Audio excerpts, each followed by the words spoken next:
you were in OVW, and you were there the day, actually. We can maybe talk about this very briefly. You sent me a voice note, and I think I laughed at it for like 4 days because you'd done a Jim Cornette impression. So you were there the day that Jim Cornette, they call it the paintbrushing incident, where the boogeyman comes out with horns, and Santino's daughter gets really frightened. He then starts laughing at his daughter being frightened, goes back to the locker room, and Jim Cornette fucks him up. That's a different story than I was aware happened. I didn't know Really? all that other stuff. No. Oh, did you not? Is this No, the first time you? So Really? Santino was in the amateur class. So it was guys that were in the amateur class just weren't under contract. And they would oftentimes use those guys as just like fillers, runners. He was on that particular day, I believe. So if somebody comes to the ring with a ring jacket or something like that, they take it off. He would go and grab it, bring it backstage, and then he would he'd park himself right outside the curtain, but in view of all the fans. And so on that day, he was doing his job.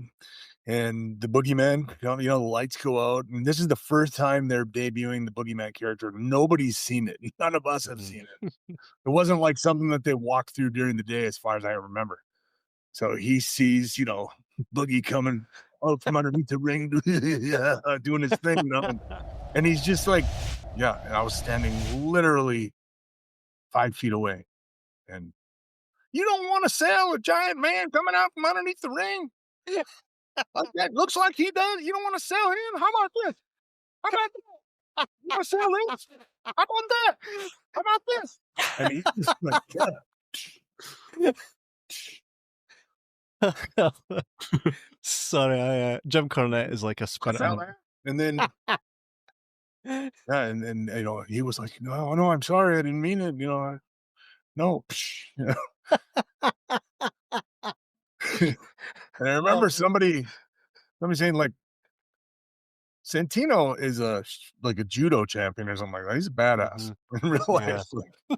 And Jim's in his 60s, I think, at the time. But he did the right thing. He just like took it.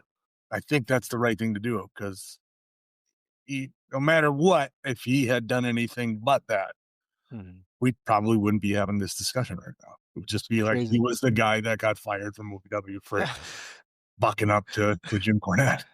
I've heard him talk. I've heard Santino talk on Renee's podcast, where he says, even now he wouldn't attack or hit Jim Cornette.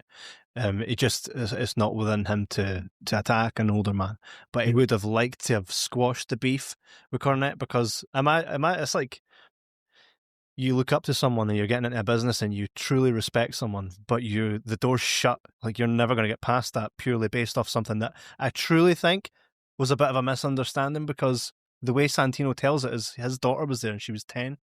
So he was actually laughing at his daughter getting frightened by the boogeyman. And I think as fathers, we know what it's like.